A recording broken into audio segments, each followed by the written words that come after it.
ठीक है। तो इसमें क्या पढ़ना है, सबसेट है ना। इससे पहले क्या क्या पढ़ा देता है, सेट एंड इट्स रिप्रेजेंटेशन है ना। सेट होता क्या है और उसको कैसे लिखते हैं, दो तरीके बताए थे ना, रोस्टर फॉर्म और सेट बिल्डर फॉर्म। ठीक है। उसके बाद बताया था type of set. Type of set में क्या क्या बताया था, इक्वल सेट क्या होता है, ठीक है। एम्प्टी सेट क्या होता है, एम्प्टी सेट को नल सेट और वॉइड सेट कहते हैं। ठीक है। डेफिनेट और इनडेफिनेट सेट बता दिया था। ठीक है। और उसके बाद 1.1 1.2 तो कर ही लिया। ठीक है। तो आज पढ़ना है सबसेट क्या होता है। ठीक है। सबसेट क्या होता है, जैसे नाम से पता चल रहा है, सब का मतलब किसी का छोटा टुकड़ा है ना, सब पार्ट जैसे हम पढ़ते हैं कभी सब पार्ट होता है। ठीक है। उसके बाद सेट है। सेट का मतलब जो अभी तक पढ़ते आ रहे हैं सेट वही है ना। तो कोई छोटा सा सेट है उसी को सबसेट कहते हैं। ठीक है। तब इसको समझेंगे कैसे, क्या होता क्या है। ठीक है। तो लेट कर लिया, दो सेट है हमारे पास, ए एक सेट है और दूसरा क्या है, बी सेट है। ठीक है।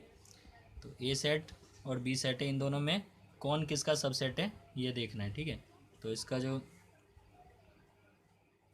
रिप्रेजेंटेशन ऑफ सबसेट, किसी सबसेट को दिखाने का तरीका क्या होता है, ये सिंबल होता है।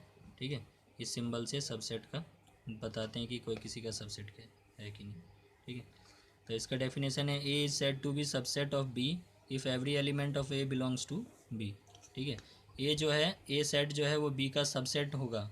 A is said to be subset of B, मतलब ए जो है बी का सबसेट होगा यदि every element of A belongs to B, जितने भी एलिमेंट हो ए में वो बी में होने चाहिए। ठीक है। बिलोंग्स टू बी मतलब बी के अंदर होनी चाहिए वो सेट, वो वैल्यूज़। ठीक है। तो अगर ऐसा होगा तो ए इज सबसेट ऑफ बी है ना, ए इज सबसेट ऑफ बी। ठीक है। तो इसको लिखने का तरीका ए सबसेट बी, मतलब ए जो है बी का सबसेट है। कब होगा, जब ए के जितने भी एलिमेंट है वो बी में होने चाहिए। ठीक है। तो एक एग्जांपल से समझते हैं, ए में मान लो 4 एलिमेंट है, 1 2 3 4। ठीक है। और बी में है ये एलिमेंट 1 2 5 7 8 3 8 4। अब यहाँ पे क्या बोला है कि A is said to be subset of B if every element of A belongs to B है ना। ए में जितने भी एलिमेंट है वो बी में होने चाहिए। तो ए का एक एलिमेंट लिया मैंने 1। ठीक है। 1 क्या बी से बिलोंग कर रहा है, हाँ कर रहा है क्योंकि बी में है 1। ठीक है। 2 बी से बिलोंग कर रहा है, कर रहा है। ठीक है। 3 भी बी से बिलोंग कर रहा है, 3 है बी के अंदर। 4 जो है वो भी बी से बिलोंग कर रहा है। तो ए के जितने भी एलिमेंट मैंने देखे 1 2 3 4 सब क्या है, बी के अंदर है पहले से। ठीक है।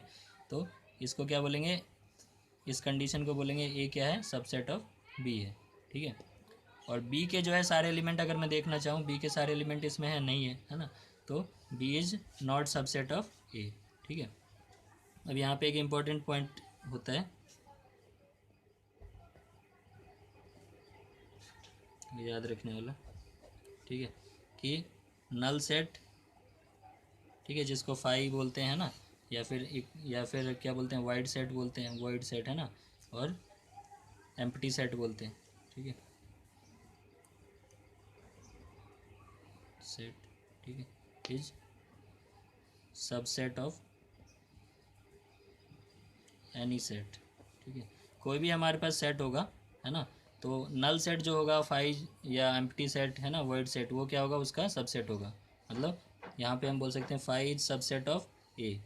ए के अंदर 1 2 3 4 एलिमेंट है। फाइव क्या होता है, जिसके अंदर एक भी एलिमेंट नहीं होता है। ठीक है। फाइव या फिर नल सेट, नल सेट क्या होता है, जिसके अंदर एक भी एलिमेंट नहीं होता है। ठीक है। तो नल सेट जो होता है वो सभी सेट का सबसेट होता है, चाहे वो उसके अंदर एक भी एलिमेंट हो या ना हो। ठीक है। अगर इसके अंदर 1 2 3 4 है तो फाइव जो है इसका सबसेट होगा, फाइव जो है बी का भी सबसेट होगा यहाँ। ठीक है। तो फाइव क्या होता है, जो नल सेट होता है वो सबसेट होता है, दुनिया में कोई भी सेट होगा तो उसका सबसेट जरूर होगा फाइव। ठीक है। तो ये क्वेश्चन पूछ सकते हैं। ठीक है। Five subset of every set. ठीक है, ये बोल सकते। अब इसके बाद अगला टॉपिक जो है हमारा रियल नंबर का सेट पढ़ना है। ठीक है। तो उसके लिए हमें पता होना चाहिए नंबर सिस्टम, थोड़ा सा जान लेते हैं। ठीक है। नंबर सिस्टम क्या होता है, तो नंबर सिस्टम होता है, कितने तरह के नंबर हो सकते हैं। ठीक है। तो एक होता है नेचुरल नंबर। नेचुरल नंबर क्या होता है, जो 1 से स्टार्ट होता है। नेचुरल मतलब प्राकृतिक है ना। प्रकृति में जो भी हम कुछ गिनते हैं तो कहाँ से स्टार्ट करते हैं, 1 से स्टार्ट करते हैं, नेगेटिव में तो कभी गिनते नहीं। ठीक है। तो नेचुरल नंबर जो होगा हमारा 1 से स्टार्ट होगा और इन्फिनिटी तक जाएगा, उसको नेचुरल नंबर बोलेंगे। इंटीजर क्या होता है, जो माइनस इन्फिनिटी से प्लस इन्फिनिटी तक है। ठीक है। और जो माइनस इन्फिनिटी से -1 तक है इसको बोलते हैं हम पॉजिटिव इंटीजर। ठीक है। और 1 से इन्फिनिटी तक नेगेटिव इंटीजर। जो जीरो होता है ना पॉजिटिव इंटीजर होता है ना नेगेटिव इंटीजर होता है। ठीक है। ये पॉजिटिव भी हो सकता है, नेगेटिव भी हो सकता है। इसको ना पॉजिटिव में रखा गया ना नेगेटिव में रखा गया, ठीक है। इसके बाद है होल नंबर, है ना। तो होल नंबर जो होता है वो 0 से स्टार्ट होता है। होल का मतलब होता है पूर्ण संख्या है, ठीक है, जो अपने आप में कंप्लीट है, ठीक है। तो कंप्लीट नंबर क्या होगा, 0 से स्टार्ट होगा। 1 से होता है नेचुरल, 0 से ये होता है, ठीक है। अब इसी में यहाँ बता देता हूँ एक चीज़ और। अब सबसेट की जैसे हम बात कर रहे हैं ना, तो नेचुरल नंबर जो है वो इंटीजर के अंदर मौजूद है ना। नेचुरल नंबर को अगर हम देखें 1 2 3 4 5 6 7 टू इन्फिनिटी है, और इंटीजर के अंदर वो नंबर पहले से मौजूद है। तो हम ये बोल सकते हैं यहाँ पे कि जो नेचुरल नंबर है वो सबसेट ऑफ इंटीजर है, ये बोल सकते हैं, क्यों नेचुरल नंबर के अंदर, ठीक है। तो नेचुरल नंबर जो है वो जेड का सबसेट होगा, ठीक है। वैसे ही होल नंबर के अंदर भी नेचुरल नंबर है, तो यहाँ से मैं ये बोल सकता हूँ कि natural number is also subset of whole number. अगर मैं इसको डब्ल्यू से रिप्रेजेंट करूँ होल नंबर को, तो natural number is subset of whole number भी बोल सकता हूँ, ठीक है। और होल नंबर जो है वो इंटीजर के अंदर है, ठीक है। तो एक और चीज़ बोल सकता हूँ, जो होल नंबर है वो सबसेट है इंटीजर का, ठीक है, ये बोल सकता हूँ, ठीक है। इसके बाद आते हैं, अगला नंबर है हमारा रैशनल नंबर, ठीक है। रैशनल नंबर क्या होता है, जैसे बताया, which can be represented in the form of P by Q, 9th class से पढ़ते आ रहे हैं, ठीक है। जिसको पी बाई क्यू की फॉर्म में लिख सकते हैं उसको बोलते हैं रैशनल नंबर। यहाँ पे क्यू जो होता है, Q where Q can not be zero, Q की वैल्यू जीरो नहीं होनी चाहिए, ठीक है। और क्यू जीरो हो जाएगा तो क्या हो जाएगा, नॉट डिफाइंड हो जाएगा। जब भी डिनोमिनेटर में जीरो आएगा तो वैल्यू डिफाइंड नहीं होगी, ठीक है ना।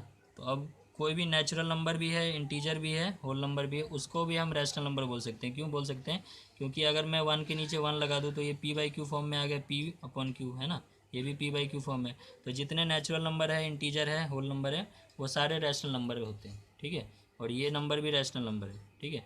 तो यहाँ से हम क्या बोल सकते हैं कि जो नेचुरल नंबर है वो सबसेट है रैशनल नंबर का। रैशनल नंबर को हम लिखते हैं क्यू से, ठीक है। तो natural number is subset of rational number. Integer जो है वो भी सबसेट हो जाएगा रैशनल नंबर का, ठीक है। और होल नंबर जो है वो भी सबसेट हो जाएगा रैशनल नंबर का, है ना। तो ये भी 3 पॉइंट हो, जैसे जैसे पढ़ते जाएंगे उसमें आता जाएगा।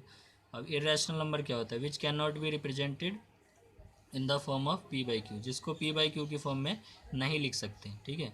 कोई भी ऐसा नंबर जिसको पी बाई क्यू में नहीं लिख सकते, ठीक है। तो जैसे एग्जांपल इसके √2 √3, जब हम √2 की वैल्यू निकालते हैं तो वो कुछ इस तरह से आता है 1.414। यहाँ पे बहुत सारे नंबर ऐसे आते हैं जो ना रिपीट हो रहे होते हैं और ना ही रुकेंगे कभी, डिवाइड करते जाओ वो डिवाइड होते जाएंगे, ठीक है।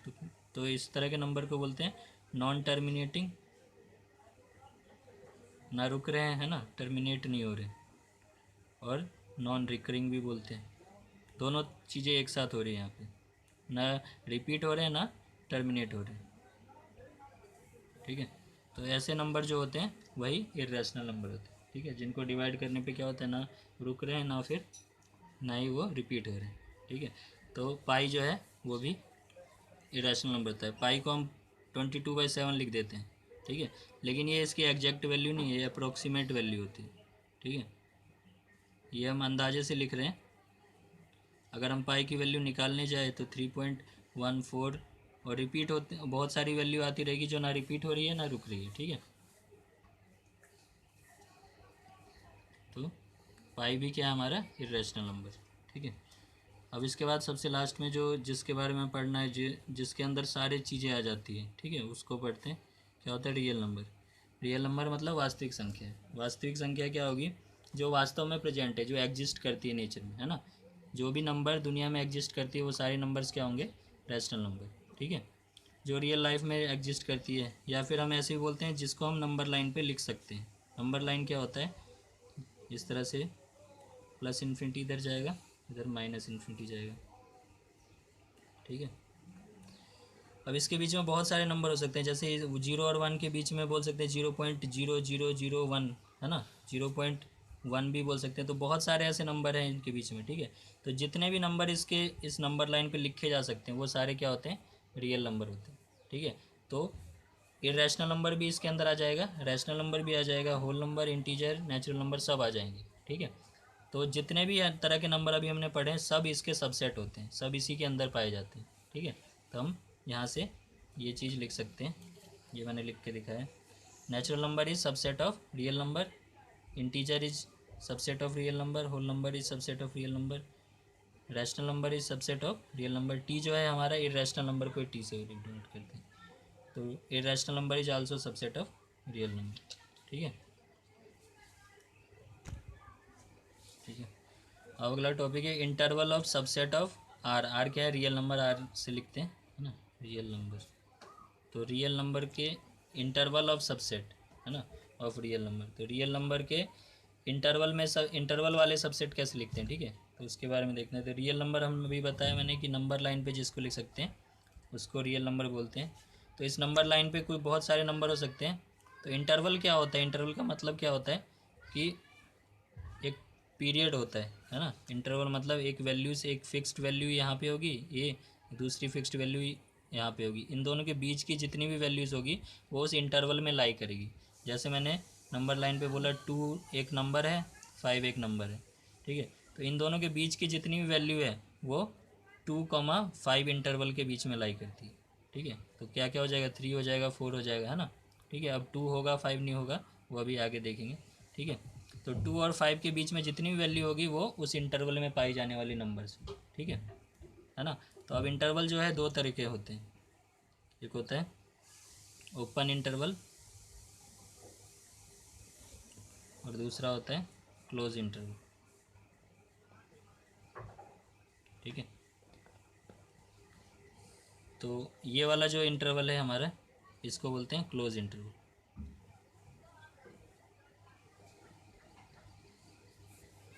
क्लोज का मतलब क्या है? बंद, है ना, ठीक है। तो ये क्लोज इंटरवल को इस तरह से इस ब्रैकेट से लिखते हैं, ठीक है। क्लोज इंटरवल को इस ब्रैकेट से लिखते हैं। इसका मतलब क्या होता है इस ब्रैकेट का कि ये जो नंबर्स है, ये नंबर जो एंड पॉइंट है, बाउंड्री पॉइंट है, जो लास्ट वाला नंबर है वो भी इंक्लूड है इसके अंदर, ठीक है। तो इसको अगर सेट की फॉर्म में लिखना चाहे तो कैसे लिखेंगे? एक्स वो नंबर है जो इसके बीच, इस इंटरवल के बीच में, तो X such that X is greater than equal to A and less than equal to B. जो एक्स जो वैल्यू है वो ए से बड़ी है और उसके इक्वल भी है, ठीक है, और बी से छोटी है और उसके इक्वल भी है। तो जो भी वैल्यूज़ आएगी इनके बीच में, इस इंटरवल के बीच में, वो क्या होगी? ए के इक्वल भी होगी और बी के भी इक्वल होगी, और साथ में इन दोनों के बीच की जितनी वैल्यूज़ होगी वो सारी वैल्यूज़ होगी। तो इस क्लोज इंटरवल का मतलब क्या है कि जो भी हमारा बाउंड्री पॉइंट होगा, एंड पॉइंट होगा, वो वैल्यू इंक्लूड होगी, ठीक है। और इसको नंबर लाइन पे कैसे लिखते हैं? ये जो भी पॉइंट है उसको डार्क कर देते हैं, ठीक है।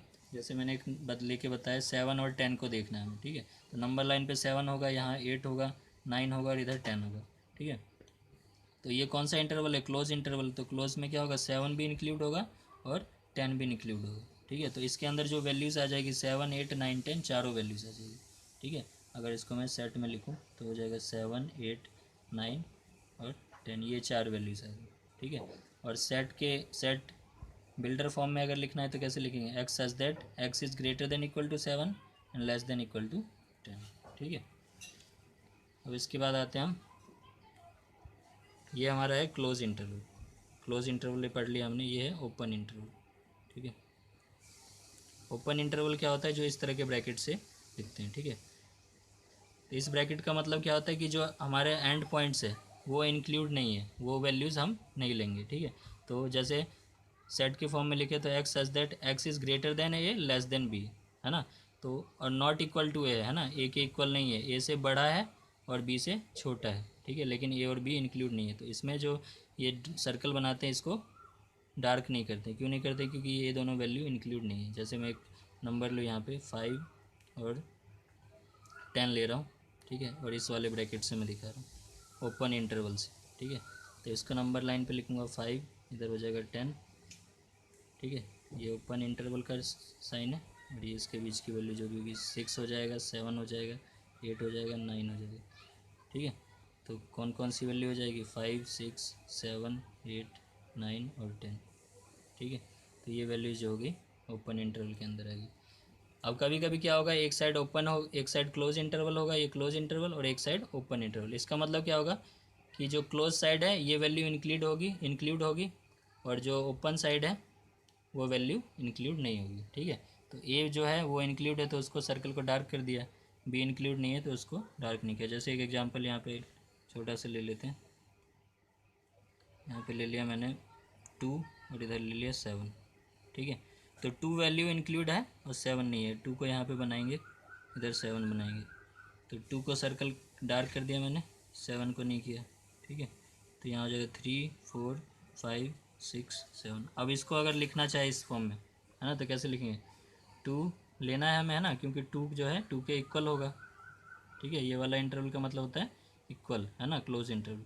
3 लेंगे, 4 लेंगे, 5 लेंगे, 6 लेंगे, 7 को नहीं लेंगे, ठीक है, क्योंकि 7 क्या है, ओपन है ना, ठीक है। हाँ, यहाँ पे जो है ये जो है ओपन इंटरवल है, 5 नहीं लेना है हमें, ठीक है। 5 और 10 नहीं लेना है, क्योंकि 5 और 10 क्या है, ओपन इंटरवल है। तो 5 और 10 नहीं ले सकते, ये इसके बीच की वैल्यू आएगी, नॉट इक्वल टू है ना यहाँ पे, ठीक है। तो ये हमारा हो गया ओपन और क्लोज इंटरवल का, ठीक है।